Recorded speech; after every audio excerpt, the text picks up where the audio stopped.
Hey guys, you are about to enter spoiler territory for the 2026 Supergirl film. If you have not had an opportunity to watch the movie yet and you don't want to be spoiled, hit pause on this episode and come back after you've had a chance to see Supergirl.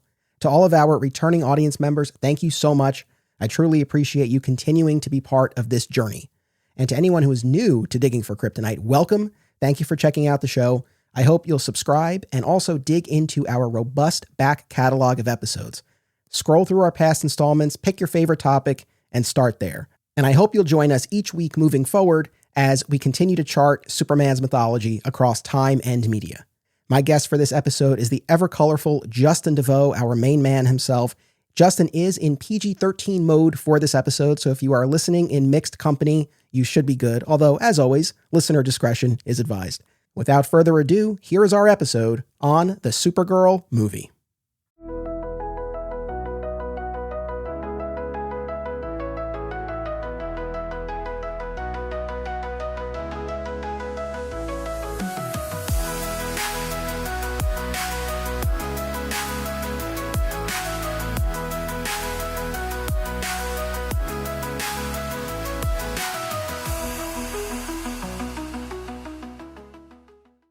Welcome to Digging for Kryptonite, a Supergirl fan journey. I'm your host, Anthony Desiato.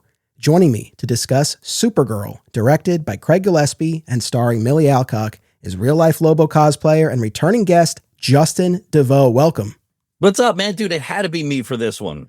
I got to see my boy on the screen, man. It was cool. Let's get right into it. Let's rip the Band-Aid off. Your overall impression of this film. Did you like it? Did you not? And most importantly, I think for all of our regular Digging for Kryptonite audience members, they're all dying to know, what did you make of Jason Momoa as Lobo? Okay, so I liked it. It was more Woman of Tomorrow than, say, Flashpoint was Flashpoint, right? Like, it followed more closely. They deviated with little stuff, which is always the stuff, like, I don't understand why they did, right? Like, why 23 and not 21? But in terms of an enjoyable movie, dude, I enjoyed that flick a lot, man. It was a lot of fun. Millie Alcock was great. And to get to the Lobo part, I started tearing, like, immediately, like, Sarah grabbed my hand. And I was like, oh, my God, like, there he is, dude. Like, he didn't do the Aquaman thing. You know, he changed the voice. He acted a little bit different. My only issue was the suit. I knew immediately that this guy was wearing something. It glistened the wrong way and it didn't move the right way. And he was quoted as saying, well, I didn't want to go to the gym. He has said that before. He was like, I don't want to go to the gym to work out for, like, these movies. But he did say he wanted to make it a more comic book accurate Lobo, very big. But he just looked swollen. And, like, the chest and, like, the abs didn't look right. Like, it just didn't look right for a practical effect. And you don't want to CGI it because then it just looks weird. But dude, the chain, he threw him Bastich like 4 times, dude. The eyes look great. His attitude was awesome. It was dope, dude. It was such a cool intro. He played exactly how much I thought he was going to play in the movie. He wasn't in it all the time. He helped out a couple times, but he was great, man. He was great. He's born for the role, dude. I will say this. Shout out to everybody, because there was some of your fans from the show that were like, did you get your invite to the red carpet? And they were serious. And I was like, no, man, I'm 45. I have 2,000 followers. No one's inviting me to anything. So what did you think overall? Okay, right on. Well, yeah, I was thinking of you during the Lobo scenes, and I'm glad that the character overall worked for you. And I'll reiterate something I said last year when we talked about James Gunn's Superman. Not unlike yourself, I got a lot of messages from folks asking me what I thought. Even as I was coming out of the theater, I had a bunch of messages and texts and everything. And I really appreciate that. It's never not flattering to know that there are people out there, including especially people I've never met or actually spoken to, who care what I think about any of these things. So I really do appreciate that. Overall, I'm positive on the film. I had a good time with it. Was it everything that I would have wanted out of a Supergirl movie generally? No. Right. Similarly, was it everything that I think a Woman of Tomorrow adaptation could have been? No. There were definitely changes. Some worked better than others. It was a little touch and go at the beginning. I would say it won me over more or less as it went along. And I think if we're really looking at what DC Studios' stated goal was to build out not just the Earth side of of DC, but the DC universe. And they were looking at Woman of Tomorrow, this spacefaring adventure starring Supergirl as the vehicle to do it. I think they accomplished what they set out to do. So overall, it's a bit of a mixed bag. We're going to talk about it, but I come out of it more positive than not. At one point, it was called Woman of Tomorrow, right? It was. What's interesting to me is that they seem to drop that in the 11th hour and just made it Supergirl. Yeah, so they dropped that subtitle a while back. And it's interesting because at the time, I'm sure I thought to myself, oh, I wonder if it's less of a faithful adaptation and maybe it is going to bring in other comic book influences. And that's why they're dropping the subtitle. But I don't think that's the case because you watch this and it generally adheres to the overall narrative of Woman of Tomorrow. More than anything, they probably changed it because we know now the next Superman movie is Man of Tomorrow. So they probably wanted to avoid those similarities. Yeah. I don't know if you listened to the pregame episode I did with Sean Eastridge, but not to pat myself on the back here, a lot of what I predicted proved true. Yeah. Right. Where we weren't getting this from Ruthie's perspective. We kind of called that going into it. No way.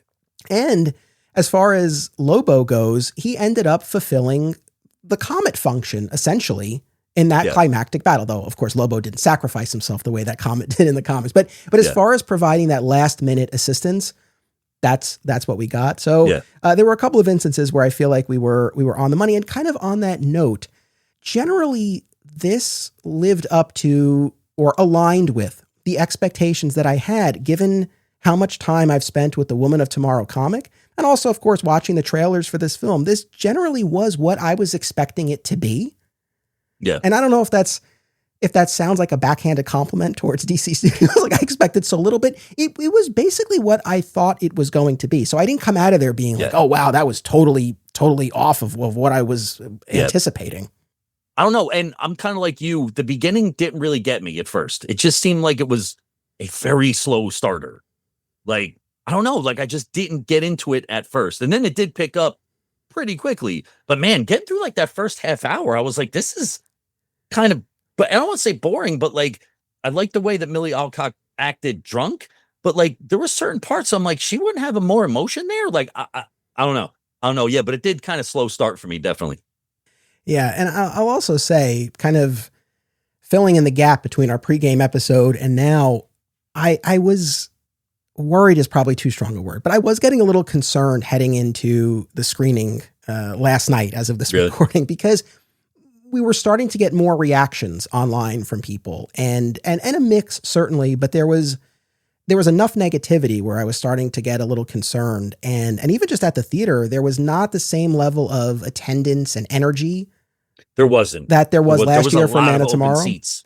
There was a lot of open seats. Yeah. I mean, I think by the time the movie started, it was mostly full, but even just outside in the lobby area. I mean, I remember last year, and I talked about this, it was just the line just to get snacks and those popcorn buckets. Right. It just didn't have that same energy here. So I was getting a little concerned, and I had heard from a couple of people I trust who had gotten to see it early, and not that they spoiled anything, but they had given an indication. And so I was starting to get a little concerned. I was bracing myself. I still question, actually now more than ever, whether Supergirl Woman of Tomorrow was the right choice. If you were going to pick one singular Supergirl comic book story to adapt, to introduce a new version of her to movie audiences. I felt that initially. I guess I've spent enough time with Woman of Tomorrow. I've made my peace with the comic book storyline, and I do appreciate what it's offering. But as far as picking that as the vehicle to deliver Supergirl to the general audience, and especially an audience, the majority of which have never read the comic. Yeah. I don't know that was necessarily the recipe for success. I guess time will tell, but I wrestle with that. Yeah, actually, it's weird. We had this exact conversation prior, and I think where I landed on it was you had to do this one because you had to make her initially the polar opposite of Clark. And it does that. Where she didn't know her place, and she does find it after a while. The ending is very sweet. No mid-credit, unless it's because I saw it the night before. No, there's no mid-credit or post-credit. There's no nothing. There was no mid-credit. There was no end credit. No, I'm like, nothing? I just thought that was weird. Yeah, that was definitely surprising. But, part of the reason why I say this is I saw it with two guys from the old comic shop, neither of whom read Woman of Tomorrow, which I was actually kind of surprised by. One of them is Mike San Gregorio, who people will hear on the episode that's coming up in a few days. Mike did read it? He had never read it. And it was interesting listening to the two of them and talking after the movie. One of the things that they were a little perplexed by, I think, was the kryptonite sun. They were like, why would a green sun make her weak? And I'm like, it's kryptonite. Kryptonite, yeah. And that's actually in the, yeah. And I was explaining, I was not to be that guy, but I was explaining, well, in the comic, there's more of a backstory there, that it was this prison planet that was designed to constrain Superman and all of that. So you didn't get as much of the background detail here in the movie, but it was just kind of eye-opening, because these are not the uninitiated. They know comics, but they hadn't read this specific one. So yeah, I do wonder how that will play. But what have I said in all of these Supergirl episodes? You have to draw this distinction between Supergirl and Superman. And in terms of characterization, this movie did that. Maybe it did it too much, arguably. I don't know. But it did that. And so I have to respect that attempt to really differentiate the characters. I question whether this movie fully mined the Woman of Tomorrow comic to the extent that it should have. And it's amazing to me that I'm sitting here saying that, because as I've said over and over, not the biggest Tom King fan in the world. It really it took a while for me to come around on Woman of Tomorrow. But I do kind of question, especially when we get to the ending of this and just Kara's overall journey, whether, like I said, whether they really mined everything that they could have from the comic. I know that's a big question, and we'll kind of break it into smaller pieces, but do you feel like the filmmakers really got the point of the comic and conveyed it? Or is there something that got a little bit lost in translation? I think something got lost in translation, because if we can leapfrog directly to, she sends Ruthie away. She's like, you don't do that. It's just going to live with you for the rest of your life. And then opposite of the comic, where she's just going to let him go, she stabs him in the throat and in the chest. And she's like, that's for my dog and that's for the girl, and pieces out. I was like, why that? So I had questions about what that was for, because then look, more Lobo all day, every day. But then it goes to Lobo and he's like, yeah, I'm like, what, why was that in there? Why, what about that? He never said anything about revenge. As a matter of fact, the only person he talked to revenge about was Ruthie. And so he's cheering on Ara, but why? She never mentioned it to him. So the fact that it went to him for his approval, I'm like, why was that in there? Okay. So it's perfectly fine that we're jumping to the conclusion, because I do feel like if there's one aspect of this that's going to be top of mind as people are coming out of the theater, it's this. Yeah. Shades of Man of Steel, and we'll talk about the comparisons. I guess before I give you my take on this, because this really feeds into my overall assessment of the work, especially as an adaptation, but let me pose this question to you. Do you think there's any ambiguity as to whether or not Krem survived those two stabbings from Kara? Do you think it's a done deal that he's dead, or do you think that there's some wiggle room that he might actually have survived, especially given the superhuman strength he displayed throughout the movie? No, dude, it's a done, and it's because they kept talking about how amazing the weapon was. The father was a weaponeer. This is an important weapon. This weapon could do this. This weapon could do that. And that's what she stabs him with. The indicator is that he is dead. Dead as doornails dead, dude. There's no way. Okay. There's no way. I don't necessarily disagree. And I think, look, if you're going to go down this road, right? And have a definitive statement. So I'll co-sign on that. So like I said, there were a number of changes that they made from the comic. Some worked really well. I'll give a couple of examples. So this is relatively minor, but I did like that Ruthie's father, rather than being a rock farmer he is in the comic, he's the swordsmith. I like that. And even Ruthie herself, not that she's this master warrior, but I felt like she displayed more physical prowess in this film, certainly than in the comic. Some skills. Yeah, man. Dude, if you're living with a dude who makes weapons, he's going to teach you how to use them. It's not like she was a chump. She knew what she was doing. So I thought that was great. We talked about this when we saw the initial trailer, but I do like, well, that Superman had a presence generally, but more specifically that you actually got to see him repeatedly reaching out to Kara and trying to get her to come home to celebrate her birthday together. It's one of those things. It's not in the comic, and I know some fans took some issue with that. I never got the sense that in the comic, Clark didn't try. I think we just didn't see it. But it was nice Yeah. to actually see it here. So I really appreciated that. This is also a rehash of what we said in our pregame, but I do like that here Crypto is full on Kara's dog and took that rocket ride with her from Argo. I thought that was a nice touch, Right. and really more than ever Yes. really drives home that connection between them. I want to carve out a little bit more time later to really dig into the Krypton side of things, but I do want to say just at the outset, one additional piece that was here that really resonated was this whole idea of being good. It doesn't mean you can't be tough, and it doesn't mean you have to be nice all the time, Right. but be good. And I like that because I felt like that speech from Allura really does encapsulate, whether you like it or not, this incarnation of Kara, where she is good and she will do the right thing. But she might curse along the way or be a little rough around the edges and get drunk and all that stuff that we've been talking about, but that there is that core of goodness. So those were a few of the changes that I really appreciated here in the story. And that's why I have to bring it up. That's why, like, the ending thing, I was like, wait a minute.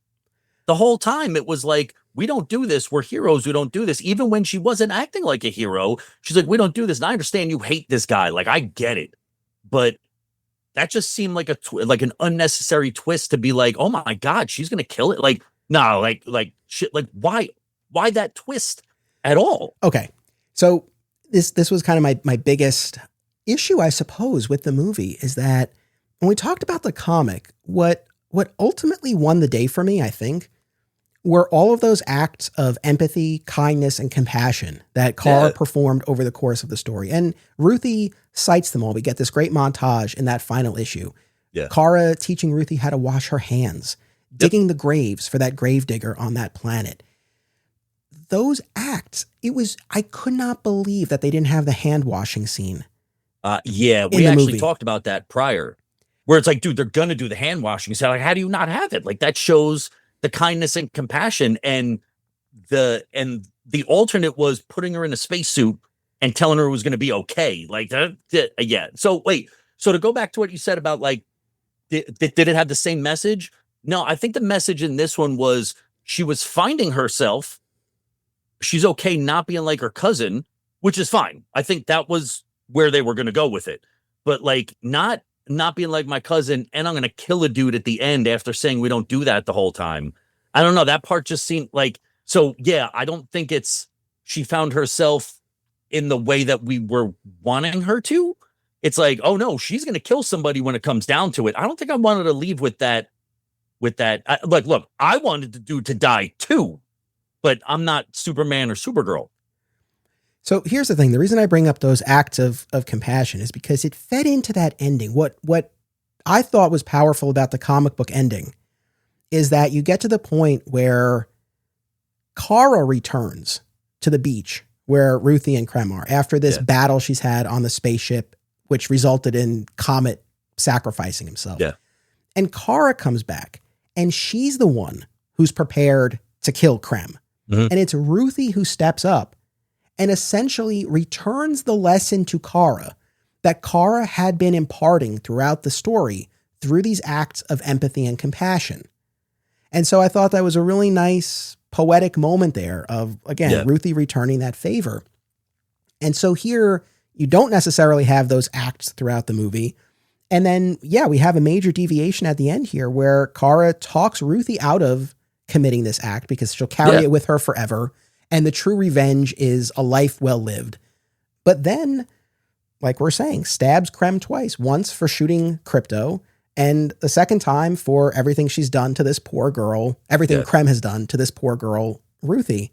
I mean, putting aside whether or not we want our super characters to kill, and we could talk more about that. Yeah, I don't know that in terms of the themes and Kara's journey that this really lands in the same way, especially in comparison to the comic. Right. And that was my biggest issue with it, was that it came out of nowhere. Unless you saw something that I didn't. It was like, I thought she was just going to be like, yeah, and now you're going to stay here by yourself and blah, blah, blah. And it wasn't. It was a stab. And I was like, wait a minute. I like a good twist just as much as the next guy. But this one was a twist out of nowhere. Like, it just seemed like why that? Like, why did that even have to happen? Well, this also begs another big picture question that I was going to pose, and I'll pose it now, which is what is the ultimate journey that this movie takes Kara on? And what ultimate catharsis, if any, does she reach? Because the moment that I keep going back to is on the planet Bilky, after they've had this battle with the space pirates, and the barkeep and his wife and the daughter, they've been killed. And Kara has stopped Ruthie from taking Krem out when she felt like she had a window of opportunity there, right? And so you have this argument between Kara and Ruthie on the street there in that alley. And Kara, again, is talking about how that sort of revenge is not the answer. Right. And the thing about it that I don't know if it rings true is Kara's the way it's framed, the way Kara's talking about it, it sounds like she's speaking from experience. Yeah. But there's no indication that she's ever enacted that kind of revenge. So I don't know if she's just more speaking about carrying grief generally. I don't know. It something was missing there on that front for me. But she's saying this isn't the way, killing to enact revenge. And Ruthie returns this, and I did appreciate this from Ruthie, where she, and I'm paraphrasing, but is like, well, is your way the answer? Numbing yourself, not feeling? Yeah. And Kara looks around and she sees the aftermath of this battle. And you have to imagine it calls to mind the death and destruction she witnessed on Argo before her departure. Yeah. And that's when she takes off into space and she lets out that silent scream in the vacuum of space. That was really good. Yeah. And I have to imagine that's ultimately her emotional breakthrough, because after that, we're pretty quickly onto the planet with the kryptonite sun, where she's almost entirely incapacitated. And upon her revival, after the sun goes down and the yellow sun rises, she dons the costume, and then she's in that final battle. Yeah. So if there is any emotional breakthrough, I think it is in that moment. And I don't, what is her takeaway in that moment? What can we assume her takeaway is? That she just has to feel? But I don't know that that's really shown in what's to come. No, dude, it can't be like, look, I like a deeper meaning just as much as the next guy, but I don't think this one's as deep as we think it is. I think she's going to tell other people not to do that because that's not what heroes do, but she is clearly not the hero that she wants to be. And she's not going to show anybody that, which is why she sends her away. But ultimately, the kind of person that she is like, no, we're going to do this by any means necessary, but I'm going to tell you not to do it. And I don't think that makes it a bad character. I think if that's what they were going for this version, then you nailed it, because she's not like Clark at all, which we see multiple times. But what a weird choice. Like, I didn't even try to break it down. I was just like, what a weird choice. I talk about Smallville a lot, but when it comes to listening, one podcast is at the top of my queue. Always Hold On to Smallville, hosted by our pal, Zach Moore. Zach and his guests bring tremendous insight, passion, and humor to each and every episode. And while their series rewatch has concluded, the podcast continues with more great Smallville and Superman talk. Listen wherever you get podcasts, and keep an eye out for the other shows on the Always Hold On To network. I'm a parent, which means that a family-friendly comic shop is a must, and there's none better than Aw Yeah Comics. Visit one of their 3 locations, Harrison, New York, Muncie, Indiana, or Skokie, Illinois, home to our pal, Sweet Sweet Bernie. Follow them on social media and at awyeahcomics.com for news about signings, live sales, and much more. Their name says exactly how they feel about it. Say it with me now. Aw yeah. My comic shop closed over a decade ago, but if there's one place where I feel that same sense of camaraderie, it's Fat Moose Comics, New Jersey's best and oldest comic book store, led by current owner Sean Hendricks. If you're looking for something and they don't have it, they can probably get it for you. They know a guy. Visit Fat Moose in Whippany, New Jersey, and be sure to reach out via the Fat Moose Comics Facebook page. This podcast is an affiliate of BCW Supplies. The next time you need to restock on comic book bags, boards, boxes, and more, be sure to use promo code FSP to save 10% on your order. That's FSP for Flat Squirrel Productions. It helps support the show too. Thank you. Yeah, not to harp on the ending of the comic and to hold it up like like the ultimate, but at the same time, what I felt just tracked for me better there was when Kara is at that low moment and she is ready to kill.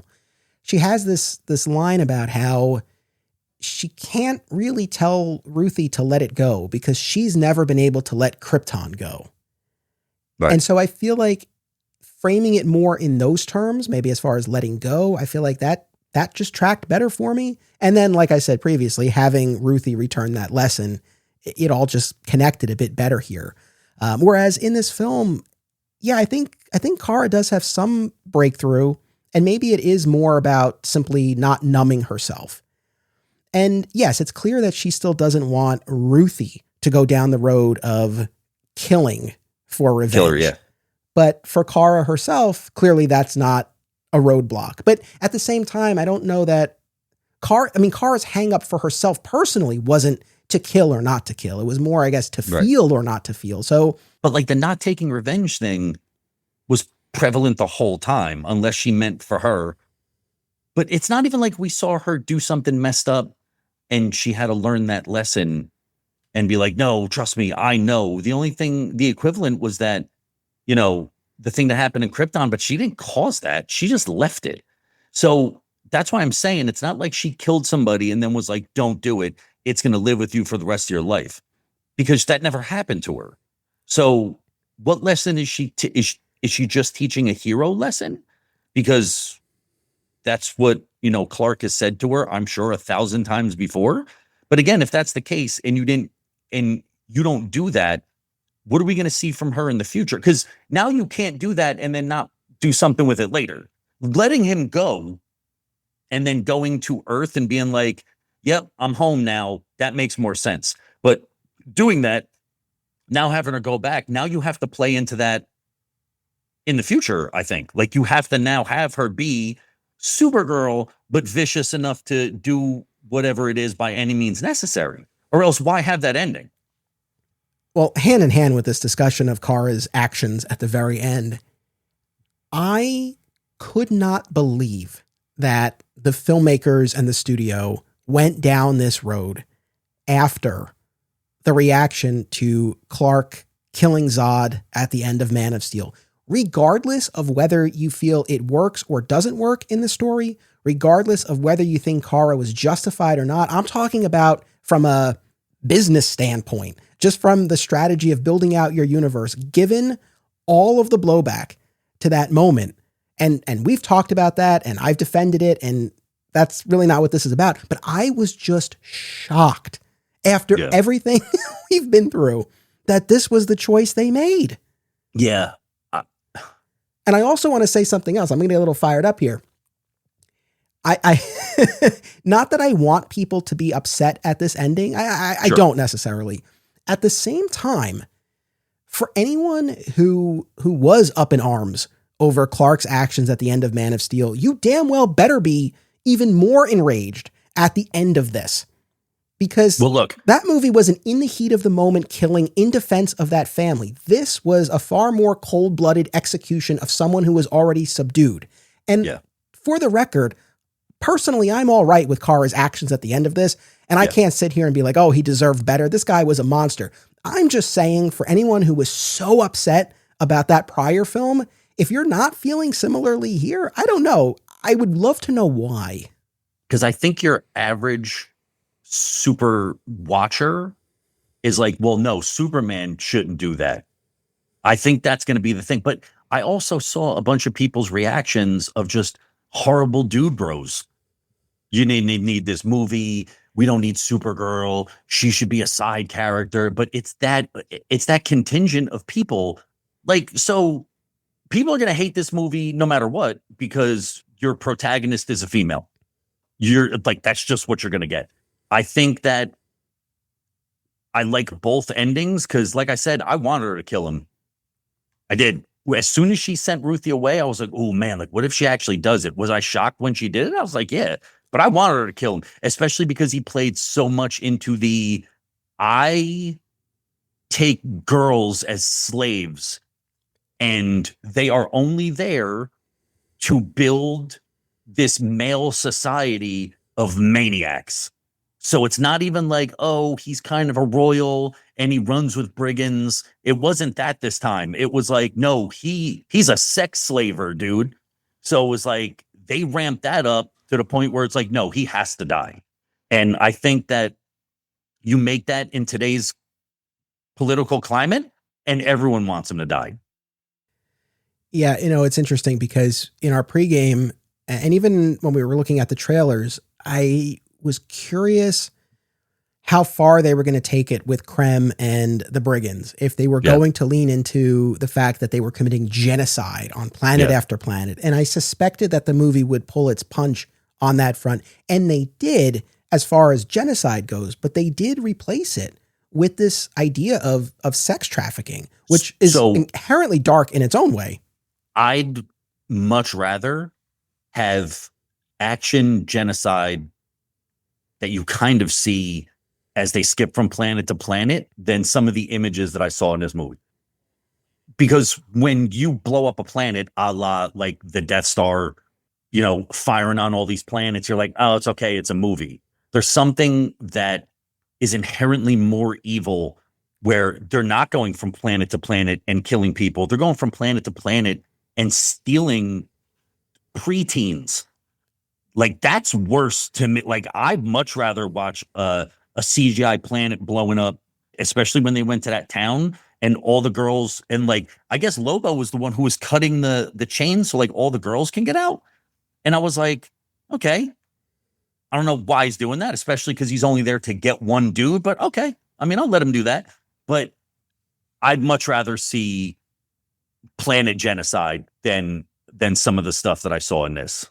I think that's a definite. Well, yeah, it was certainly tough to stomach. And I think the reason why is that this was more personal, and you saw those young women locked up like that. And of course that hits home, as opposed to were they to depict the aftermath of a genocide. That's harrowing and horrifying in its own right, but it's such a large scale that maybe sometimes you can't even wrap your head around it. Yes. Yep. So, but I guess my point is not even so much that it's a competition, but I did appreciate that while they didn't lean into the same area that the comic did, that they still put teeth on Krem and these space pirates. And again, like we're saying, it was dark and tough to take, but the fact that they still found a very compelling evil angle, something to be said for that. At the same time, talking more generally about Krem, if there's one consistent criticism that I've encountered already, even just in the short amount of time since seeing the film, it's how one-dimensional, one-note this character is. And I can't dispute that. How did Krem play for you here? I didn't mind that was his one note. Okay. Like, every villain doesn't need to have layers like an onion. Okay. Like, this dude's like, this is what I do. And that's this is what I do. And that's the counter argument, I think, to this business about him being too one note. I get that. I don't know that I totally subscribe to it. And I think the example that I will go to, not to make this a Snyder versus Gunn thing, but you look at Steppenwolf in the Snyder cut of Justice League. There's a fully CGI rendered villain who on the surface, right, has this arguably one note goal to get the mother boxes and bring about the destruction. But he has a deeper want in that film to return from exile, to get himself back into his master's good graces. Right. And that want is so core, and that adds some dimension to what would otherwise be this one note CGI character. And I came away from that being like, wow, I was way more invested in Steppenwolf than I thought I was going to be going into it. So does every villain need to be the most fleshed out, multi-dimensional adversary? No, I don't dispute that. But at the same time, especially you look at all of the comic book films and villains that we've had, I think we could have layered something else on here to make the character a bit more dynamic. I don't know that he needed to be quite so one note. I don't know what I would have wanted specifically for Krem, but I don't know. I feel like we could achieve a little bit more, but I get what you're saying. And I think that's a fair kind of counter argument to Krem being one note. I don't know, man. Like, normally a little cool background is cool, but like, I like the fact that this is just what he did. Like, he didn't need anything else. Like, every time he showed up, it was to do the one job that he does. Like, he had one goal, and that's to continue his race by using these girls. I don't think he needed anything else. I think every time he showed up, that's what he was doing. He wasn't doing it for anything else. He wasn't trying to get rich. He wasn't like, this is what he was doing. And then I actually couldn't believe they killed the bartender's daughter. Like, I thought she was going to go up and get saved, but that was a complication because Kara had to save Ruthie at that time, so she couldn't get there in time. And I was like, God damn, like he stabbed her in the middle of the back alley. Yeah. And then also in a deviation from the comic, Krem doesn't just kill Ruthie's father, he kills the whole family, which the whole family, I do think made more sense here. And Ruthie's on her own. We find out at the end she has an aunt she's going to go live with, but that to me felt more compelling than in the comic when she leaves the family behind. Yeah. And they let her go off. So that a minor deviation. I will say, so Eve Ridley, the young lady who played Ruthie, I enjoyed her in this. I didn't know how she was going to play. A little bit mixed on her in the comic. And obviously in the comic, there's so much narration from her. It's a bit much to take. So, but overall I found her, I found her rather endearing in this. And like I said, I like that she had a little bit more of that prowess here, especially when she gets to the point where she's locked up and then she's able to get one over on the guard. And just like in the comic, you see the lengths she goes to protect Kara on the Kryptonite Sun planet. Although here they did away with her fighting the dinosaurs and monsters and all of that. So it was a lot more limited, but still I appreciated that. Very minor deviation from the book. But in the comic, Krem is an agent of the king who's going around and testing the loyalty of the subjects. And then later he links up with the space pirates. Here he's already a member of the Brigands. That was probably an efficient change. I don't know that it would have added much more to add that intermediary step. My one, I think I got this right. So at one point, Lobo gets locked up by the Brigands. So now he's locked up. He's in the thing next door. And he's like, oh, don't touch the top because they're poison. And I looked at Sarah. I'm like, he could just kick right out of there. Like, it's metal. It's not like, and then when he gets it, it's almost like he was waiting for her to kill the guard. Like, that's what he was waiting for. Because then I think she doesn't even unlock the door and he kicks it open anyway. Now, he does say that bounty hunters set traps. So this is all a part of what he wanted to do. Yeah, I think like you're saying, he set this trap. He was lying in wait. I think he could have gotten out at any time. I guess there comes a point where he is intrigued, if nothing else, by Ruthie and maybe wants to see how it plays out. Both of them. I don't know. Yeah, because like, dude, I'm telling you, again, more Lobo in all the movie, fine, but like going, at the end when like I'm like, why is that in there? Like, and again, that just leads me to be like, okay, so she's going to kill people a couple times. Maybe. I mean, I kind of looked at that ending moment, especially as I wonder whether Kara filled Clark in on everything she did when she returned home. I suspect not. I doubt she told him that she stabbed Krem in the chest and in the throat. No. But Lobo knows this. So if and when there's an encounter with the three of them or between Lobo and Superman, I suspect that information will come out. And I'll be curious to see what, if anything, it leads to between Clark and Kara. I mean, I would like to see it brought up and discussed or debated to some extent. I still feel like a missed opportunity in Gunn's Superman movie is you have Hawkgirl drop that other world leader to his death. No discussion of it. I mean, I'm not saying, then the heroes all have to fight, but some discussion, some reaction from Clark, anything. Like, how does this land with him? Does he just stand for this? That's kind of what I'm assuming that was for. A couple of other changes from the comic that I wanted to at least mention, if not pick your brain about. So while this largely followed the main beats of the comic, we didn't get everything. And like we talked about, those acts of compassion, like the hand washing, we didn't have that. We did have them on the space bus, but it played out differently. Here there were the techno pirates and all of that business. Yeah.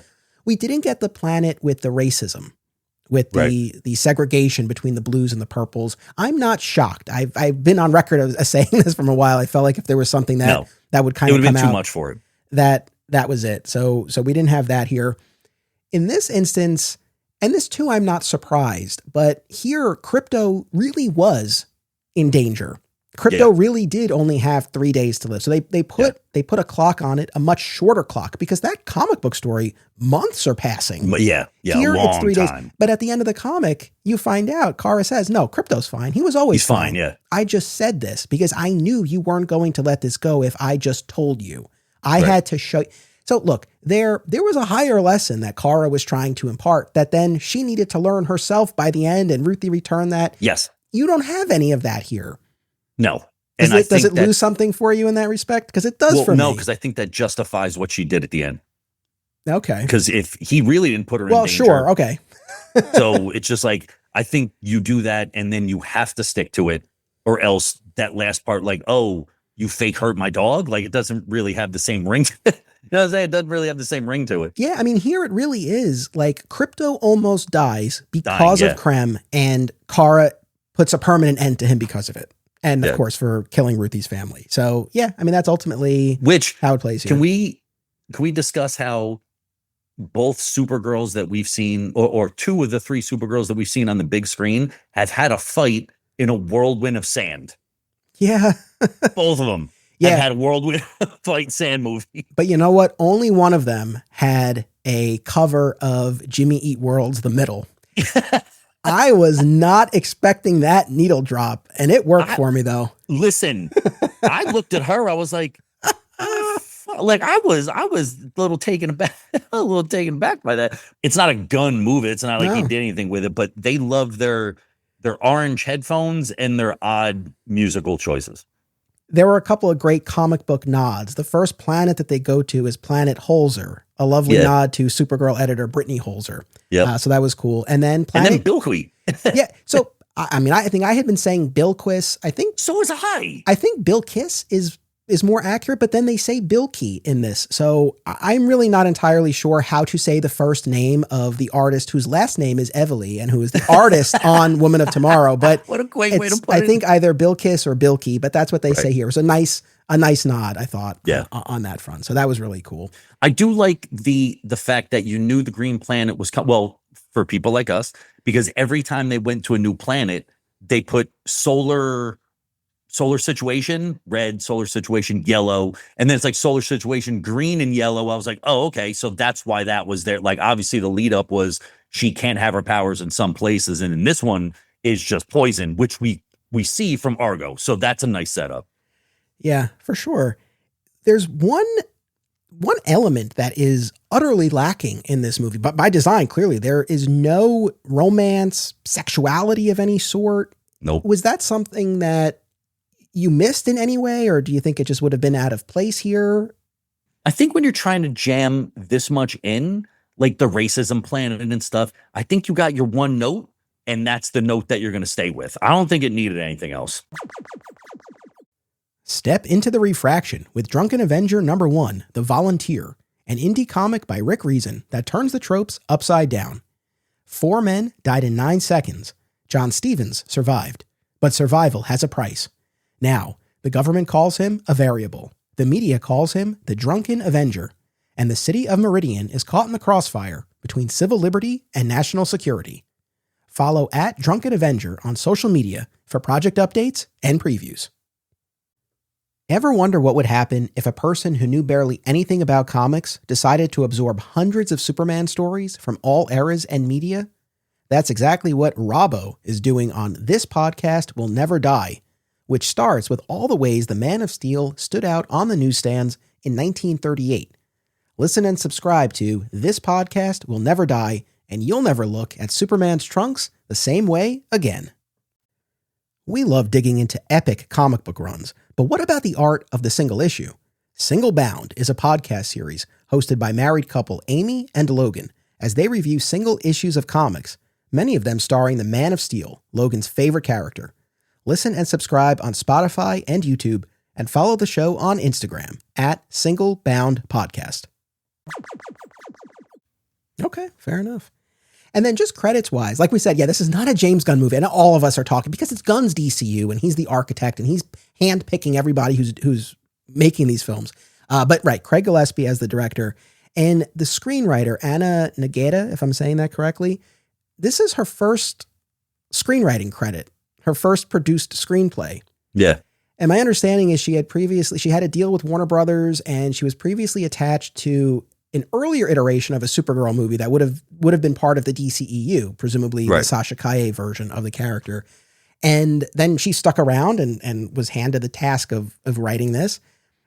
I don't know, from a screenplay perspective, especially as an adaptation of this work, I mean, I think we've already pointed out a number of instances where this didn't totally deliver everything that it could have. I don't know. I'm just kind of curious, or I just find it curious that we went with a first-time screenwriter for kind of a movie of this level of importance as the second feature film in the budding DCU?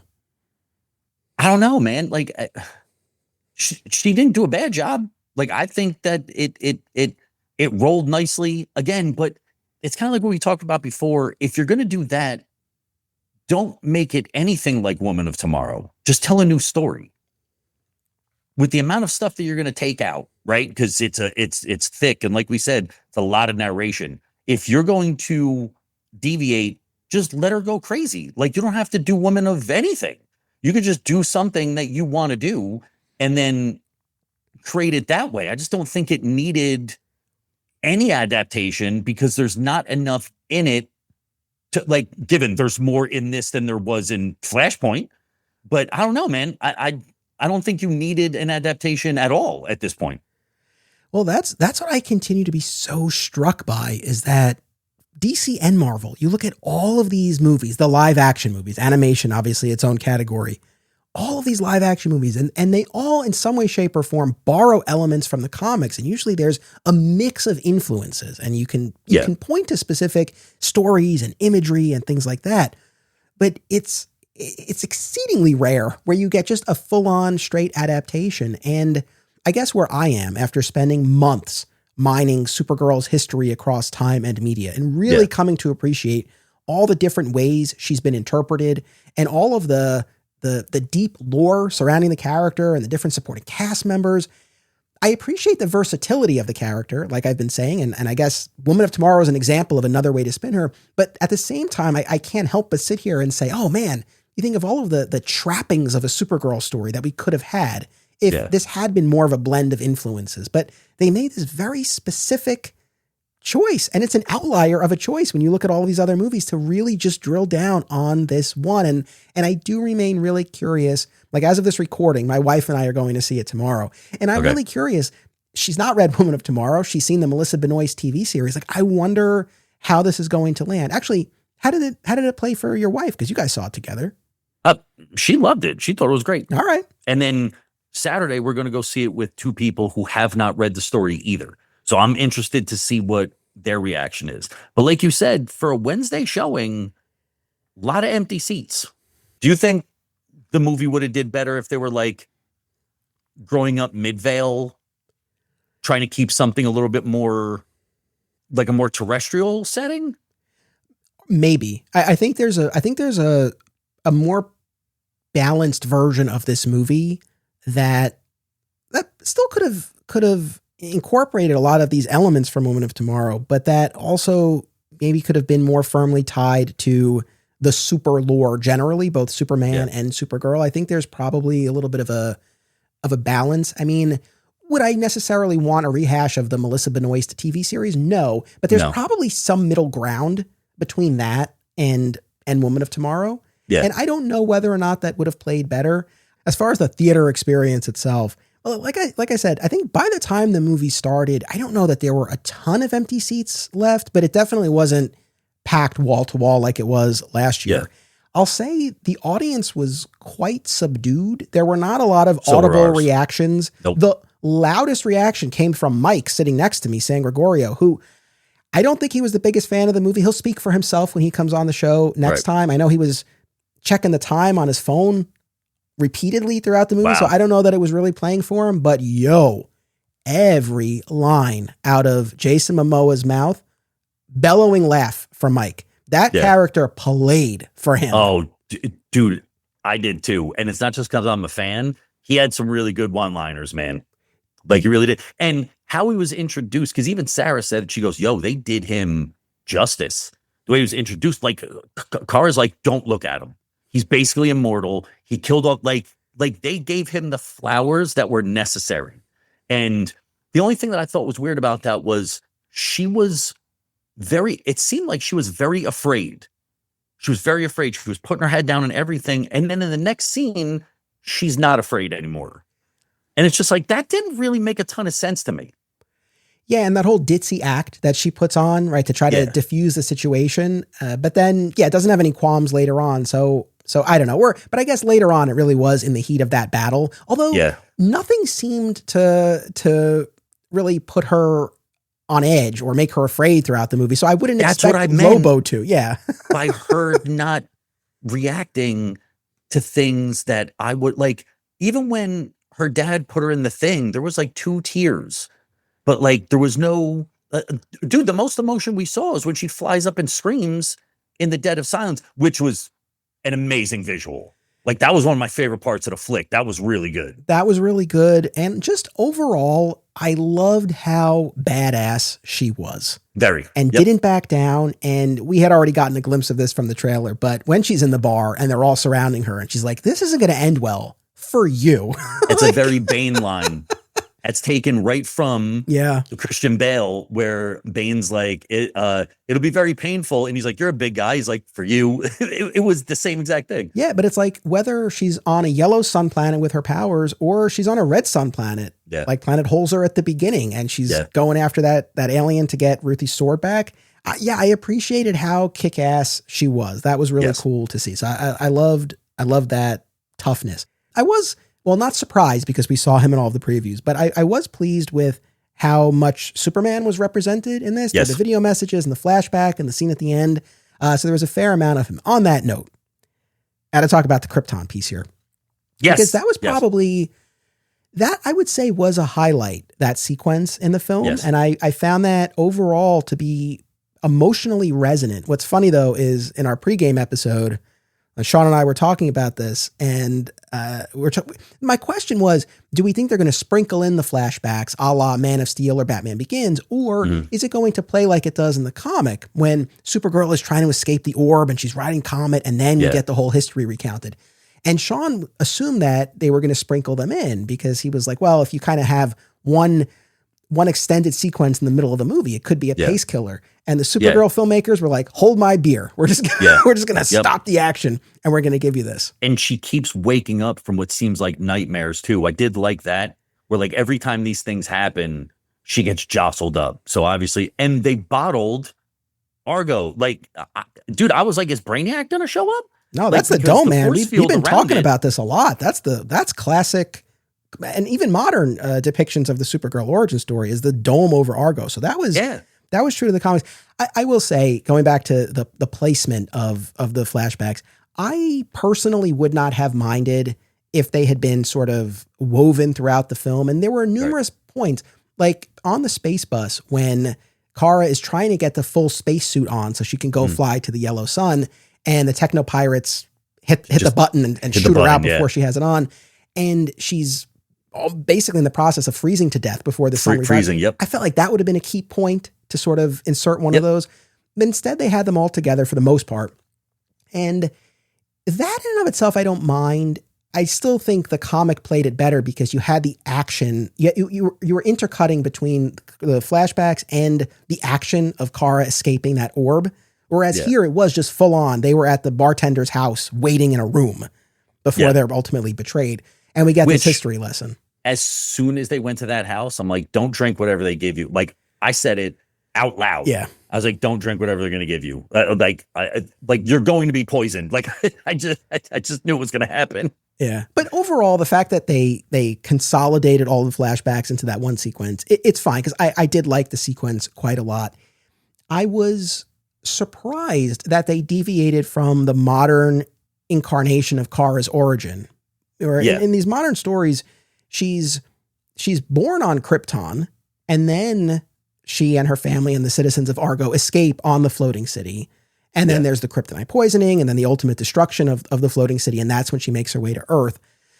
So here we're sort of we are back to the original Silver Age incarnation, where she's not born until Argo, 8 years after the destruction of Krypton. So neither a plus nor a minus necessarily in my book, although what this does undo or avoid altogether is this business of her being chronologically older than her cousin and meant to care for him. That's just completely thrown away, which is a little odd to me because I feel like that now has been pretty firmly established for the past 20 years or so.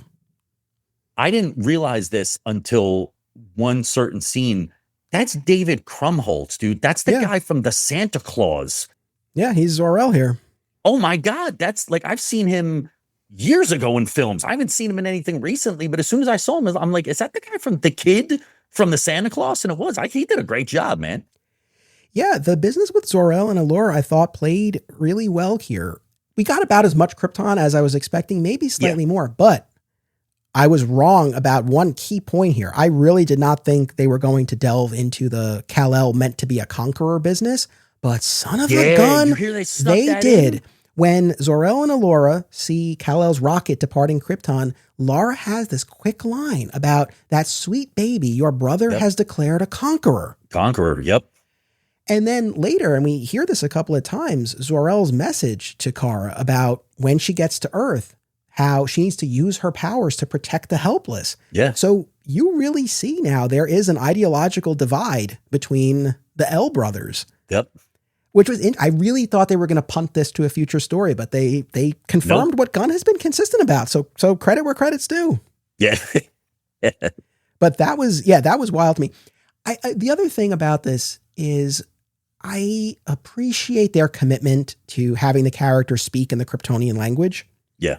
At the same time, when we're on Krypton and there are only Kryptonians, I feel like we could just hear them in English with the understanding that they're actually speaking Kryptonian.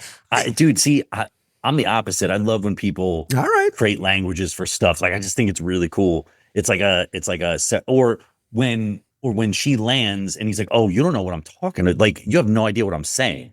So no. So like when we get to that point where she arrives on Earth and then she's speaking Kryptonian, we're hearing Kryptonian and he's speaking English, that I'm fine with. It's just more of like a stylistic choice when they're on Krypton. I would want the implication to be they're speaking Kryptonian, but just like for us, the audience, like I wish we could have just heard all of that in English as opposed to the subtitles.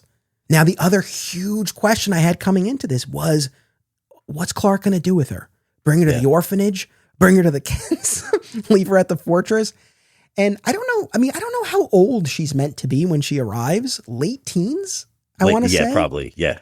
It seems that, well, not seems. We know she goes to Metropolis and she's in an apartment. I think we're meant to assume she's living with apartment. Clark. Well, I don't know. You think it's her own apartment and not Clark's? No, I think that's her own apartment. Like, I think he was worried about him trashing the place because I'm pretty sure he pays for it.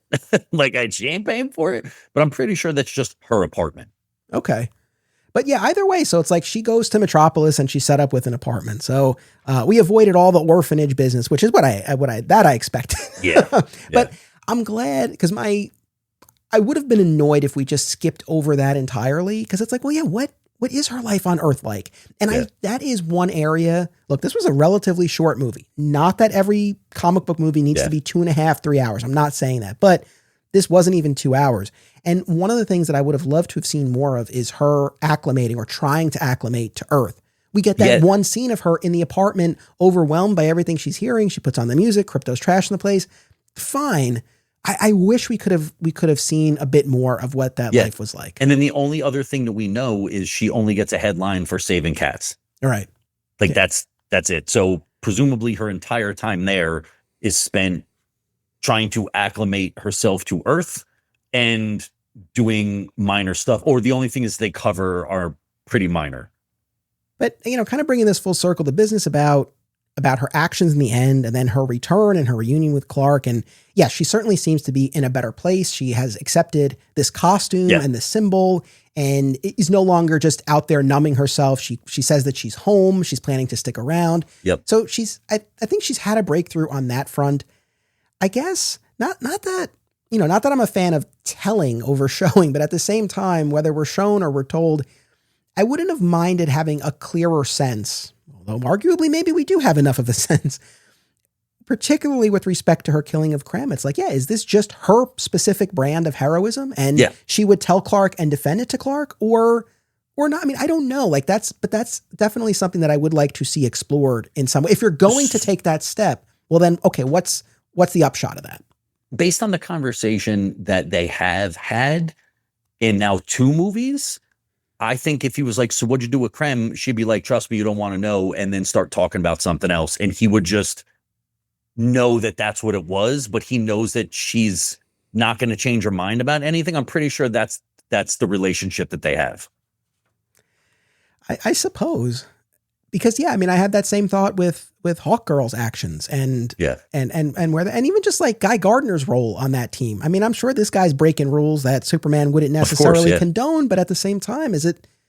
I don't want to say does he turn a blind eye, but yeah, are there certain things where he sort of accepts that these other heroes have their own way of approaching it, and he's not going to impose his values to that extent. But I can't say that definitively, and I would like to be able to. I would like to know exactly where the character stands on all of this. So, is there anything we haven't talked about with respect to Supergirl? No, I think that it doesn't really require, like, it was a pretty straight shooter all the way through. I think the ending is a twist, but now that I think, like, I didn't hate it. I was like, okay, well, she's established the kind of person that she is. And that's the whole point of the movie, is a coming of age. Who am I in this world? And I think we found out it might not be the alignment of super family values, but I don't think she needs those. Yeah, I mean, it's funny. We've not been talking at great length, but I do feel like we've hit on the most salient aspects of the film. Yeah, there wasn't a lot to, And obviously we'll have another discussion coming up on the podcast, and I plan to go through audience reactions. I'll be putting the call out to our patrons and to our Facebook group members, and I'm curious to see where people land on it. But I mean, it's funny. Like I said, I came out of the theater, I had a bunch of messages from people asking kind of for initial reactions. But then this morning, because my wife was asleep by the time I got home, but this morning she was like, all right, on a scale of 1 to 10, what would you give Supergirl? And that was the first time I kind of thought about it in those terms. And I would say the 6.5. That was my initial thought. I was like 6 or 7. And then I'm like, yeah, 6.5 feels right to me. Yeah, I was going to hover around like a 7.5. And again, it's not saying that it was like, I would go, like, I am going to see it again. It's not like something that I was like, oh yeah, you know what, I'm kind of one and done. And especially because, again, Lobo was done really well. I was a fan. I just didn't like that for all of the work that's done in post. You couldn't take that weird plasticine sheen off that body suit. Like, it was just like it looked cheap. I wasn't too tripped up with the visual, but I get what you're saying. I'll say for myself, especially knowing that he wasn't in the comic and this was an addition for the movie, others might feel differently, like he was kind of jammed in there, but I felt like he worked well in the capacity they used him, and he definitely had a presence and an energy, and he definitely popped when he came onto screen, and it did feel like an injection of some fun energy, which was needed. Like, you could tell that, like, yeah, he played Aquaman, but you could tell he had way more fun and way more interest in this role just from the little bit that you had of him. And I saw a video recently. By the way, I made a very concerted effort leading up to this movie, with the exception of the trailers, the official trailers. I really stayed away from interviews, promo clips. I did too. As much as I could. I'm glad that I did. I think that was the right move. Obviously, you can't help but catch a few things. And I did see a clip of Momoa signing autographs, and a couple of people had Aquaman, and he's like, why am I signing Aquaman?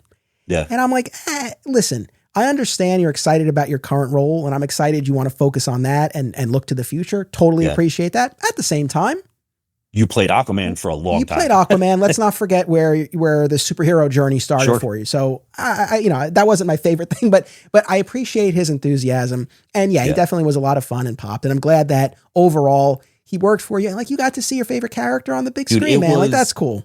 It was, I'm telling you, man, I felt like a child. Like, it was really cool. All in all, not an all-timer. I didn't have the same feelings as I did watching Superman. A bit of a mixed bag, especially as an adaptation. I think there were certain aspects of the book that didn't make the jump that I wish had. But overall, I had a good time. I come out positive. It was a fun watch. I'm going to go see it again with my wife. I'm curious what second impressions I'll have. I'll share them on the podcast. I look forward to hearing audience reactions. And we'll see where the DCU goes from here. But thank you so much for joining me. Do you want to tell folks about your new YouTube channel? Yeah. Oh my God. That's right. So normally save this time to talk about how awesome Sean from Fat Moose is. Oh no, I did it. I actually started a YouTube channel because people are always like, why don't you, like, you should have one. You do unboxings, you have the big collection and stuff like that. And to be honest with you, I'm having a lot of fun with it. Like, I get to play kind of like a weird character of me, but then actually be me when I cover stuff like comics. So it's Tanalier's Basement. It's just at Tanalier's Basement on YouTube. It's comic book reviews, it's toy reviews, it's unboxings, it's stuff like the 20 worst excuses you can give your wife about getting new stuff. I had my son in a video. I got to tell you, man, it's a lot of fun. And I got like 55 subscribers, which is more than I thought I was going to get, man. So I was like, all right, well, people are watching and enjoying. So yeah, man, if you can jump over and watch a couple videos, dude, that'd be awesome. So that's where you can find me. And then at Real Life Lobo on Instagram, but not Real Life Lobo enough to get invited to a red carpet, apparently. Well, you're the main man in our book. I'm subscribed to your YouTube. I hope everyone will check it out as well. So thank you, Devote. Thank you, audience. Make sure you come back on Tuesday for one more post Supergirl viewing discussion. Until then, as always, it's about what you do. It's about action. Support the show and receive exclusive content by becoming a member at patreon.com/Anthony Desiato. Rewards include our DCU spinoff podcast, advanced listens, sponsorship opportunities, and more. My sincere thanks to all patrons. Please rate and review the podcast via your platform of choice, subscribe so that you never miss an episode, and continue the conversation by joining us on social media. By popular demand, Digging for Kryptonite merch is available at our TeePublic store. Visit the link in the show notes to get your DFK shirts, hats, mugs, and more. Flat Squirrel Podcast is also home to Lighting the Bat Signal, a Batman fan journey, which applies the signature Digging for Kryptonite approach to the Dark Knight, as well as another exciting episode in the Adventures of Superman, now in its final year covering the classic George Reeves series. Subscribe today. Digging for Kryptonite is a Flat Squirrel production. Key art by Isaiah Simmons and theme music by Dan Pritchard.